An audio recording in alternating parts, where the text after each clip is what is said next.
मैं डॉक्टर आरिफ अंसार। मैं आज आपको एक ऐसी बीमारी के बारे में बताना चाहता हूँ जो पशुओं में, जब पशु दुर्घटनावश अनाज यानी कि गेहूँ, जो ज्वार, मक्का वगैरह जब ज़्यादा खा लेता है तब ये बीमारी हो जाती है। और इन चीज़ों में क्या होता है, कार्बोहाइड्रेट ज़्यादा मात्रा में होता है, इसलिए इसमें क्या होता है कि कार्बोहाइड्रेट के उपापचय से लैक्टिक एसिड जो है पेट में ज़्यादा बन जाता है, जिससे पशु बीमार हो जाता है। इसके अलावा कई बार ये एक ऐसी बीमारी है जो पशु द्वारा क्या होता है कि जब सब्जी मंडियों में जो फले सड़े गले फल फ्रूट हैं, सेब, अनार, शकरकंद वगैरह जब पशु ज़्यादा मात्रा में खा लेता है तो भी ये बीमारी हो जाती है। और कई बार क्या होता है, शादी ब्याह में जो बचने वाली चाशनी होती है, सब्जी पूरी पत्तलों की, जब पशु ज़्यादा मात्रा में खा लेता है, या कई बार चाशनी, इसके अलावा जलेबी वगैरह जब बची हुई पशु जब ज़्यादा मात्रा में खा लेता है तो पशु के ये बीमारी हो जाती है। ये बीमारी मतलब इसमें क्या होता है कि इलाज रेगुलर करवाना पड़ता है, और इसमें सही इलाज, इसका इलाज बड़ा कॉम्प्लिकेटेड है, इसलिए हम आपको इस बीमारी के बारे में बताना चाहते हैं। और इसमें जो है मोस्ट इंपॉर्टेंट ये है कि विटामिन B1 का इंजेक्शन नस में लगवाना चाहिए, ये बहुत इंपॉर्टेंट है। और जब ये बीमारी हो जाती है तो इसमें क्या होता है, जो पशु के लेफ्ट पैरालंबर फोसा यानी कि बाईं तरफ की जो कोख होती है, इसमें से हमें पेट का पानी यानी कि रूमिनल फ्लूइड निकलवा के उसकी पीएच नाप के अच्छे से इलाज करवाना चाहिए। इसके अलावा इसमें कैल्शियम बोरोग्लूकोनेट को नस में लगाया जाता है, ये भी बहुत जरूरी है, क्योंकि इसमें जो बाईं तरफ की कोख है उसमें संकुचन बंद हो जाते हैं, जिससे पशु में है जो चारा पानी का पाचन बंद हो जाता है। इसके अलावा इसमें मोस्ट इंपॉर्टेंट जो बात है वो ये है कि इसमें जो ग्लूकोज वाले फ्लूइड होते हैं, यानी कि डीएनएस या फिर डेक्सट्रोज 5% या फिर डेक्सट्रोज 10% की बोतल नहीं चलाना चाहिए। इसमें इलेक्ट्रोलाइट की कमी हो जाती है, इसलिए हमें रिंगर्स लैक्टेट को नस में चलाना चाहिए।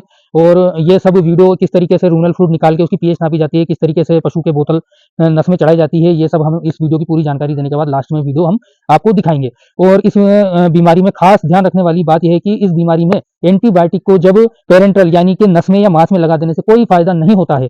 हम हमारे जो पशु का उपचार करने वाले जो भाई होते हैं वो ये समझ लेते हैं कि हमने एंटीबायोटिक का इंजेक्शन लगा दिया है तो पशु ठीक हो जाएगा, लेकिन ऐसा नहीं होता है, क्योंकि इसमें जो लैक्टिक एसिड का प्रोडक्शन है वो पेट में हो रहा होता है। तो हमें ओरल एंटीबायोटिक का बहुत ज्यादा महत्व है। आप इसकी पूरी जानकारी अब हम अगले वीडियो में देंगे आपको। देखते रहिए हमारा वीडियो लगातार लास्ट तक, अंतिम लास्ट तक देखें। धन्यवाद जी। यहाँ पे खड़े हो जाते हैं।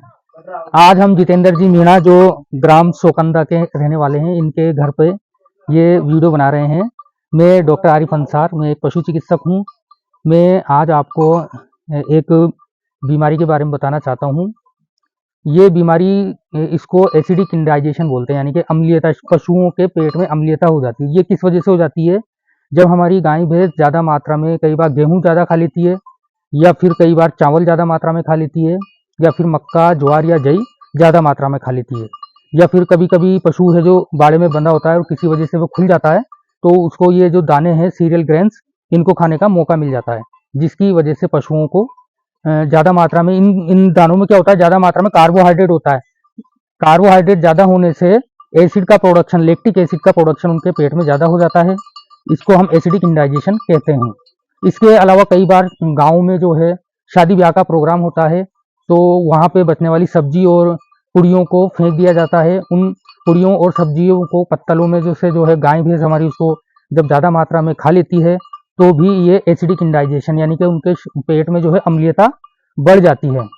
ज़्यादा मात्रा में पशु खा लेता है तो भी ये अम्लीयता उनके पेट में हो जाती है, यानी कि एक तरीके से उनके पेट में जहर फैल जाता है। एसिड का प्रोडक्शन ज़्यादा होता है, और एसिड का प्रोडक्शन साबुत दानों की तुलना में अगर हम उनको पिसा हुआ दाना ज़्यादा मात्रा में खिला देते हैं तब भी ये बीमारी पशुओं में हो जाती है। कई बार हम सडन चेंज करते हैं, एकदम से पशुओं के चारे में बदलाव कर देते हैं। जो पशु पहले ज़्यादा प्रोटीन वाला चारा खा रहा था, उसको एकदम से अगर हम ज़्यादा मात्रा में कार्बोहाइड्रेट वाला चारा पानी खिलाने लगते हैं तो भी एसिडिक इंडाइजेशन हो जाता है। कई बार क्या होता है कि जो बेवरेज इंडस्ट्री होती है उनसे निकलने वाला प्रोडक्ट, यानी कि जहाँ पर ये शराब वगैरह बनती है, वहाँ पे ज़्यादातर जई वगैरह का इस्तेमाल होता है, तो वहाँ से जो निकलने वाला बाई प्रोडक्ट है उसको भी कई पशुपालक बड़े बड़े डेयरी फार्म में खिलाते हैं। उसकी वजह से भी पशुओं के शरीर में एसिडिक इंडाइजेशन हो जाता है। अब हम बात करेंगे कि जब एसिडिक इंडाइजेशन यानी कि पशुओं के शरीर में अम्लीयता जब हो जाती है तो उनमें क्या लक्षण आते हैं। अम्लीयता हो जाने से पशु के पेट में क्या होता है, गुड़गुड़ की आवाज़ हमें सुनाई देगी अगर हम कान लगा के सुनेंगे तो। और उसका पेट दर्द होता है, पशु का पेट दर्द होता है, इसलिए वो अपने है जो पेट की तरफ बार बार देखती है, और पेट में अगर दर्द होता है तो वो पेट पे पशु जो है बार बार लात भी उसका मारता है। इसी तरीके से वो पानी की कमी हो जाती है पशु के शरीर में। पानी की कमी होने से उसकी आंखें जो हैं वो धंस जाती हैं, और आंखें के ऊपर एक गड्ढा सा बन जाता है। मतलब वैसे नॉर्मली वो गड्ढा होता है लेकिन ये गड्ढा ज़्यादा बड़ा हो जाता है जब पशु के शरीर में पानी की कमी हो जाती है और उसकी जो थूथन है, मसल है, वो सूख जाती है और स्किन जो चमड़ी है वो थोड़ी टाइट सी हो जाती है। और कई बार क्या होता है, जब पशु ज़्यादा मात्रा में कार्बोहाइड्रेट वाला दाना जब खा लेता है तो शुरू में उसके हार्ड और काले कलर की फीसेज यानी कि हार्ड और काले कलर का पोटा आता है, फिर उसको बाद में दस्त लग जाते हैं और दस्त जब लग जाते हैं तो उसमें दाने जो दाने खाए उसने हैं, पशु ने जो दाने खाए हैं उसके टुकड़े भी उसमें नजर आते हैं। पशु जो है चारा पानी खाना छोड़ देता है और वो पशु जो है एक तरीके से जमीन पर लेट जाता है। और प्रोडक्शन से पशुओं के शरीर में जो है कैल्शियम की कमी आ जाती है, यानी कि जो पशु की बाई की तरफ जो कोख होती है उसमें संकुचन कम हो जाते हैं। इसको भी हम आंखों से देख सकते हैं, संकुचन होते रहते हैं, वो संकुचन कम हो जाएंगे। इसके अलावा अगर हम शरीर जो पशु का शरीर का तापमान अगर नापते हैं तो वो सब नॉर्मल यानी कि शरीर का तापमान कम हो जाता है। 101 डिग्री से 98 डिग्री फ़ारेनहाइट उसका टेम्परेचर हो जाता है। पशु में जो है दिल की धड़कन बढ़ जाती है, उसका दिल जो है तेजी से धड़कने लगता है यानी कि टेकिकार्डिया हो जाता है। इसके अलावा रैपिड एंड स्लो रेस्पिरेशन पशु में हो जाता है। रैपिड एंड स्लो रेस्पिरेशन का मतलब है पशु जो है लंबे लंबे और सांस लेने लगता है, ये लंबे और गहरे सांस लेने लगता है। ये लक्षण हमें पशु में नजर आने लगते हैं। इसके अलावा पशु जमीन पर लेट जाएगा, मिल्क फीवर जैसे लक्षण भी इसमें दिखाने लगता है। अब हम इसकी पहचान कैसे कर सकते हैं? इस बीमारी की पहचानने के लिए हमें क्या करना चाहिए? ये जो मैंने आपको लक्षण बताए हैं, इन लक्षणों के आधार पर हम पहचान सकते हैं। इसके अलावा हमें अगर जानकारी ले तो ये पता चलता है कई बार पशुपालकों से कि पशु ने जो है ज़्यादा मात्रा में चावल, गेहूँ, मक्का, ज्वार, जई, रोटी या फिर सेब, अंगूर या फिर क्या बना रहा है, शकरकंद ज़्यादा मात्रा में खाया होता है तो हम उससे पहचान सकते हैं। और जब हम इसका टेम्परेचर नापेंगे तो भी हमें टेम्परेचर कम मिलेगा। और अगर हम इसका रूमन का फ्लूइड यानी कि जो पेट का पानी है उसको निकाल के चेक करेंगे तो वो मिल्की ग्रे कलर का नजर आएगा। और अगर उसमें पीएच स्ट्रिप पे लेकर है, जो अगर हम पीएच नापेंगे रूमिनल फूड की तो उसको जो है उसमें हमें एसिडिटी यानी कि उसकी पीएच है जो 5 या 6 या 4 मतलब इस तरीके से नजर आती है। और रूमिनल फ्लूइड को अगर हम माइक्रोस्कोप में देखेंगे तो क्या होता है, इनके जो रूमिनल फ्लूइड में सिम्बायोटिक बैक्टीरिया यानी कि सहजीवी प्रोटोजोआ होते हैं, सहजीवी प्रोटोजोआ इनके रूमिनल फ्लूइड में यानी कि पेट के पानी में होते हैं। जब हम इसको रूमन के पानी को यानी कि पेट के पानी को जब हम सूक्ष्मदर्शी में देखते हैं स्लाइड बना करके तो वो नजर नहीं आएंगे क्योंकि वो एसिड के ज़्यादा प्रोडक्शन से मर जाते हैं। इस तरीके से हम इस बीमारी को हम पहचान सकते हैं। अब हम बात करेंगे एसिडिक इंडाइजेशन यानी कि ज़्यादा मात्रा में कार्बोहाइड्रेट वाले दाने खा लेने से जब पशु के पेट में अम्लीयता हो जाती है तो हमें उसका किस तरीके से उपचार करना चाहिए। इसके लिए एसिडिटी हो जाती है, इसके लिए हमें सोडियम बाइकार्बोनेट सोडियम बाइकार्बोनेट 100 ग्राम जो है दिन में 3 बार खिलाना चाहिए। इसके अलावा सोडियम बाइकार्बोनेट का इंजेक्शन भी आता है 2.5 से 5% वाला, इसको हमें नस में चढ़ाना चाहिए ताकि ये खून की जो पीएच है उसको नॉर्मल कर सके। इसके अलावा हमें विटामिन B1 का इंजेक्शन नस में देना चाहिए, 10 ml नस में देना चाहिए ताकि जो है ये लैक्टिक एसिड के मेटाबॉलिज्म को बढ़ा दे। इसके अलावा 3 से 5 दिन तक हमें liver extract and B complex के इंजेक्शन लगवाना चाहिए। इसके अलावा हमें oral antibiotic tetracycline, ampicillin, amoxicillin वगैरह देने चाहिए ताकि पशु के शरीर में एसिड का प्रोडक्शन कम हो। क्योंकि इसमें एनिमल का टेम्परेचर डाउन हो जाता है, इसलिए कैल्शियम ग्लूकोनेट को हमें नस में चलाना चाहिए। इसी के अलावा डिहाइड्रेशन हो जाता है, इसलिए यानी कि इलेक्ट्रोलाइट फ्लूइड यानी कि रिंगस लैक्टेट वगैरह जो है हमें पशु को नस में लगाना चाहिए। इसके अलावा हमको एंटीहिस्टामिनिक और कोर्टिकोस्टेरॉइड यानी कि एविल का इंजेक्शन और डेक्सामेथासोन का इंजेक्शन लगाना चाहिए ताकि पशु को शॉक में जाने से बचाया जा सके। इसके अलावा कई बार अगर ज़्यादा मात्रा में पशु को एसिडोसिस हो जाती है तो हम उसके मुंह में जो है एक पाइप चला करके जो एसिडिक फ्लूइड है उसको हम निकाल सकते हैं। इसके अलावा अगर कई बार अगर ज़्यादा ही सीरियस कंडीशन हो जाती है तो पशु का रूमन यानी कि पेट में चीरा लगा के उसके पानी को निकाल के भी हम पशु को ठीक कर सकते हैं। इसके अलावा कई बार क्या होता है, रूमेनोट्रिक्स ड्रग आती है यानी कि रूमन को जो सही करने वाले सिम्बायोटिक उसमें बैक्टीरिया वगैरह होते हैं, प्रोटोजोआ, डाइजामेक्स है, ये कई तरीके की गोलियां आती हैं वो भी हमें खिलाना चाहिए। इसके अलावा एक ट्रीटमेंट और इसमें किया जाता है, उसको बोलते हैं रूमिनल कड ट्रांसप्लांटेशन। मतलब जहाँ पे पशुओं को काटा जाता है वहाँ से हम क्या करते हैं, जो पेट का पानी लाएंगे हम 10 से 20 लीटर पानी, उसको जो है पशु को उस बीमार पशु को अगर हम पिलाते हैं तो भी हमारा पशु ठीक हो जाता है। ये कई जानकारी हम आपको देना चाहते थे पशुपालकों को, क्योंकि कई बार एक्सीडेंटली मतलब ऐसी दुर्घटनाएं हो जाती हैं।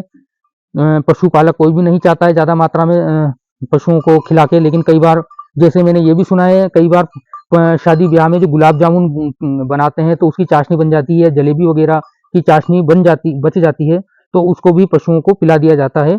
ये भी पशुओं में एसिडिक इंडाइजेशन यानी कि अम्लीयता उनके शरीर में कर देता है और पशु चारा पानी छोड़ देता है।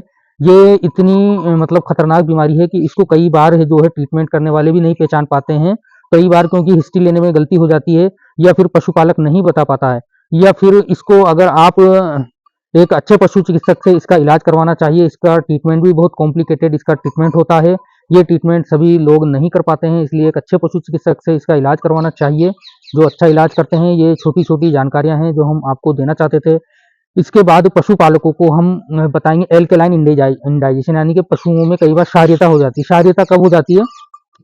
कई बार पशुओं को जो सड़ा भूसा चारा जब खिला दिया जाता है, या रात का गला हुआ चारा खिला दिया जाता है, या ऐसा चारा खिलाया जाता है जिसमें प्रोटीन की मात्रा ज़्यादा हो, जैसे कि बरसीम, ल्यूसर्न, या फिर जो है अपने खली वगैरह ज़्यादा मात्रा में, सड़ी गली खली अगर ज़्यादा मात्रा में खिला दी जाती है तो दूसरी बीमारी हो जाती है। इसका ट्रीटमेंट इससे बिल्कुल अपोजिट होता है। ये कई जानकारियां हम आपको हमारे चैनल एनिमल वेट केयर के माध्यम से देना चाहते थे, ताकि पशुपालक इन सावधानियों को रखें और पशुपालक अपने नुकसान से बच सके। होता है तो रूमिनल अटोनी यानी कि जो रूमन है उसकी जो अटोनी यानी कि उसमें संकुचन होना कम हो जाता है, इसलिए हमें पशुओं के इलाज में कैल्शियम जरूर देना चाहिए। और इसी के साथ हमें क्या करना चाहिए, जो लेफ्ट कोक होती है पशु की उसकी मसाज करना चाहिए अच्छे से। उसकी मसाज 15-20 मिनट तक हमें जो सुबह शाम अगर हम करते हैं तो भी ये बहुत अच्छा फायदा इसमें देती है। शरीर में जब एसिडिक इंडाइजेशन हो जाता है तो पशु के दर्द होता है, जिसकी वजह से हमें कई बार पशु बार बार जोर जोर से अपने दांतों को चबाने लगता है। ये लक्षण भी हमें पशु में नजर आने लगते हैं। हम आपको ये भी बताना चाहेंगे कि पशुओं में से किस तरीके से रूमिनल फ्लूइड पशु के लेफ्ट साइड से, यानी कि ये जो पशु के लेफ्ट साइड है, लेफ्ट कोख है ना, फोसा सब, और तो यहाँ से किस तरीके से रूमिनल फ्लूइड निकाला जाता है ये भी मैं आपको वीडियो में बता दूंगा। और इसके बाद उसी में ये बताऊंगा कि किस तरीके से पीएच स्ट्रिप से रूमिनल फ्लूइड की पीएच नापी जाती है, और पशुओं में किस तरीके से आईवी फ्लूइड वगैरह चढ़ाए जाते हैं, जैसे आरएल की बोतल, रिंगर सेलेक्टेड, इंटालाइट, कैल्शियम बोरोक्लूनेट, ये किस तरीके से नस में चढ़ाया जाता है, इसका वीडियो भी मैं आपको इसी के साथ लास्ट में अटैच कर दूंगा। और सबसे इम्पोर्टेंट जो इसमें इंजेक्शन है एसिडिक इंडाइजेशन के, वो है सोडियम बाइकार्बोनेट को आईवी देना। ये भी बहुत ज़रूरी होता है। इसी के साथ थाइमिन यानी कि विटामिन B1 का इंजेक्शन भी इसमें नस में हमें देना चाहिए। इसी के साथ हमें कोर्टिकोस्टेरॉइड यानी कि डेक्सामेथासोन, ये अगर एनिमल प्रेग्नेंट है तो डेक्सामेथासोन नहीं लगाना चाहिए, है ना। इसी की जगह हम आइसोफ्लूइड को इस्तेमाल कर सकते हैं। इसी के साथ हमें एंटीहिस्टामिनिक ड्रग यानी कि एविल का इंजेक्शन भी बहुत ज़रूरी इसमें हमें काम में लेना चाहिए। ये पशु के ये रूमन यहाँ पर होता है, पशु के लेफ्ट साइड में रूमन यहाँ पर होता है ना। ये पशु के लेफ्ट साइड में रूमन होता है, वहाँ पर हमें रूमिनल मसाज करना चाहिए। एसिडिक इंडाइजेशन में हम सोडियम बाइकार्बोनेट के पाउडर की जगह मैग्नीशियम ऑक्साइड का पाउडर भी इस्तेमाल कर सकते हैं। यह भी पशु में एसिडोसिस के जो खतरा है उसको खत्म कर देता है।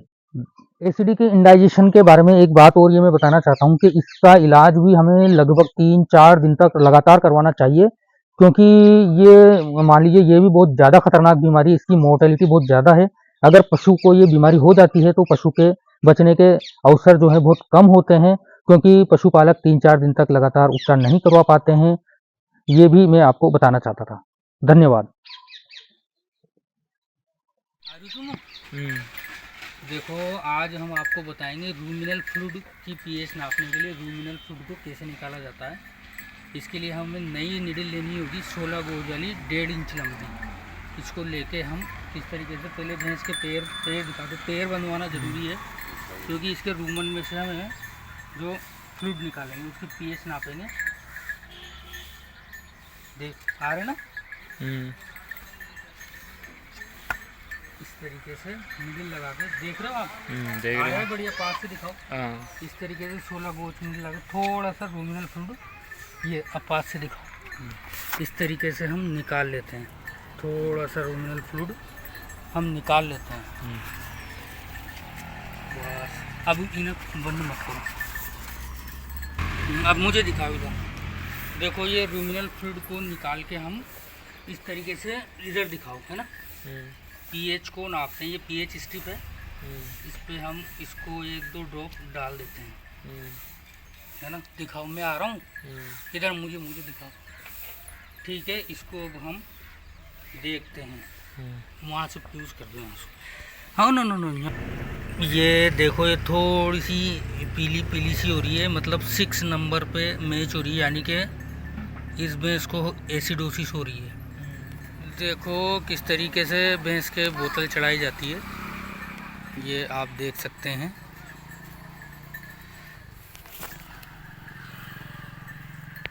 इस तरीके से भैंस के बोतल चढ़ाई जाती है।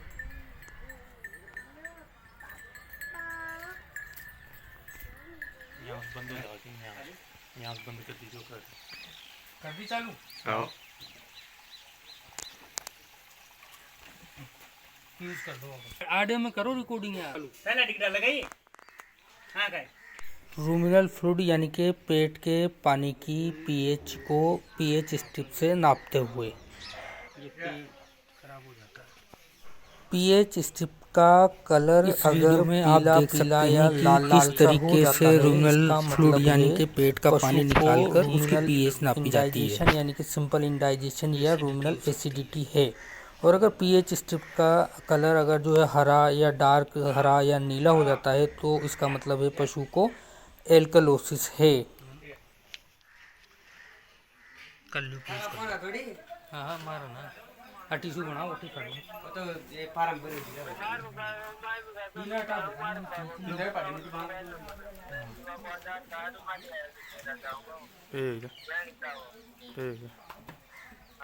हाँ।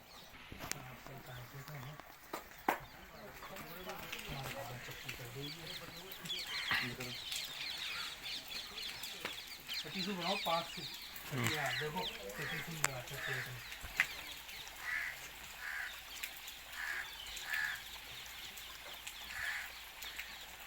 पानी पिए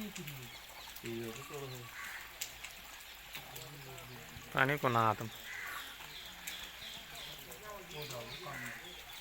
इस वीडियो में आप देख सकते हैं कि किस तरीके से रूमिनल फ्लूइड यानी कि पेट का पानी निकालकर उसकी पीएच नापी जाती है।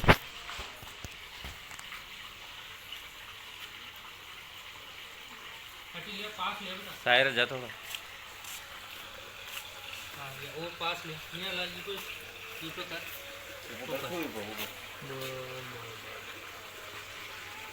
कर दो बंद। इस वीडियो में पशुपालक भाई देख सकते हैं कि जब रूमिनल इंडाइजेशन में आप देख सकते हैं कि किस तरीके से रूमिनल फ्लूइड यानी कि पेट का पानी निकालकर उसकी पीएच नापी जाती है। एंटीबायोटिक की गोलियों को घोल के उसके साथ हम रूमिनोट्रिक्स यानी कि भूख बढ़ाने वाली गोलियों को पानी में घोल के किस तरीके से उसको उसे नाल में भरा जाता है और किस तरीके से हमें सावधानी से पशु को पिलाना चाहिए। ये देखिए, ये हम घोल बना रहे हैं रूमिनोट्रिक्स का और एंटीबायोटिक बोलक्स का, क्योंकि रूमिनल एसिडोसिस जब हो जाता है तो पशु में मुंह से एंटीबायोटिक खिलानी ज़्यादा ज़रूरी होती है और अगर हम इंजेक्शन लगाते हैं तो ज़्यादा वो फ़ायदा नहीं करता। ये आप देख सकते हैं किस तरीके से पशुओं को सावधानीपूर्वक एक लकड़ी की नाल से हमें दवाई पिलानी चाहिए, ताकि क्या है कि पशु को जब दवाई पिलाते हैं तो ये ध्यान रखना चाहिए कि ड्रेंचिंग ना हो, यानी कि जो हम दवाई पिला रहे हैं उसको हम एक्सपर्ट के माध्यम से ही हमें पिलावाना चाहिए, ताकि पशु के फेफड़ों में ना चली जाए और ड्रेंचिंग न्यूमोनिया होने की संभावना कम से कम रहे। ये देख सकते हैं आप किस तरीके से पशु को दवाई पिलाई जा रही है सावधानी के साथ।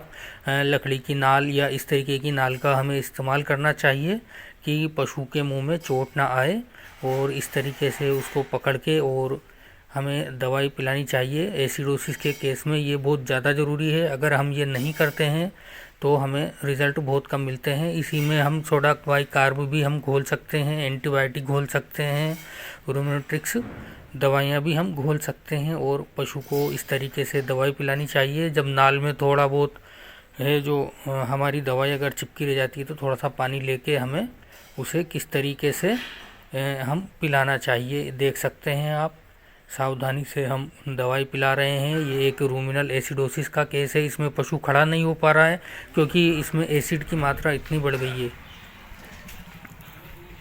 आप देख सकते हैं कि ये पशु आड़ा पड़ा हुआ है, क्योंकि इसमें एसिड की मात्रा बहुत ज़्यादा बढ़ जाने से पशु खड़ा नहीं हो पा रहा है। इसका है जो 4-5 दिन से कोई और जो है पशु का उपचार कर रहा था। आज मैंने इसको देखा तो मैंने इसको एसिडोसिस, इसकी पेट के पानी की पीएच नाप के इसको एसिडोसिस की हमने डायग्नोसिस किया है।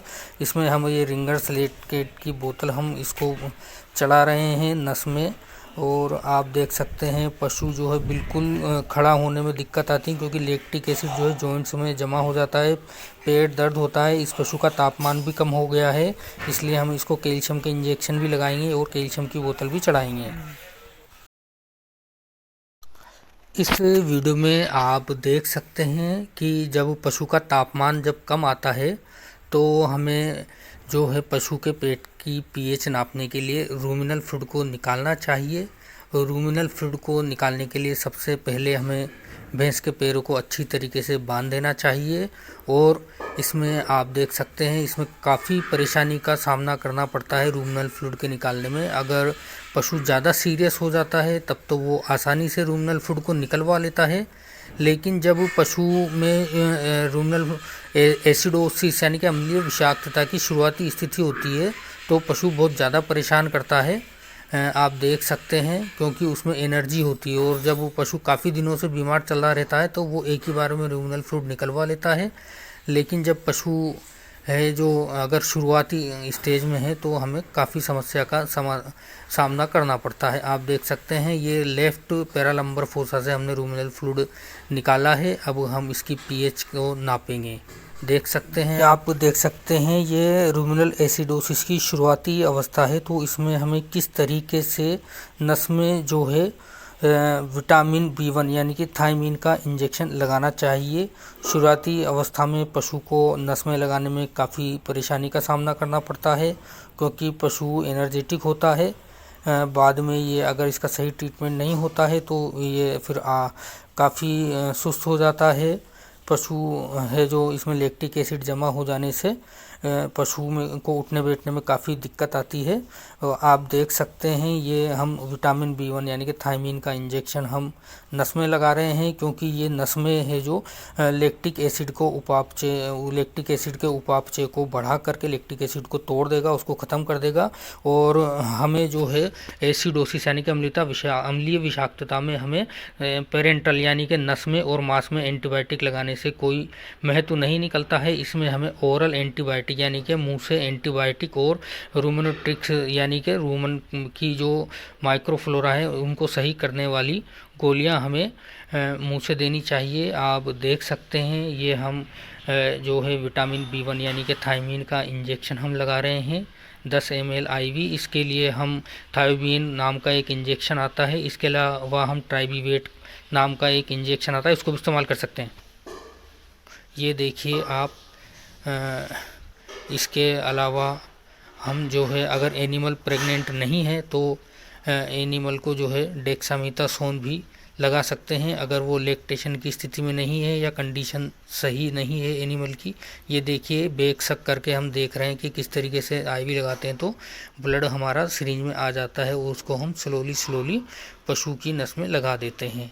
आप देख सकते हैं ये किस तरीके से हम नस में लगाते हैं।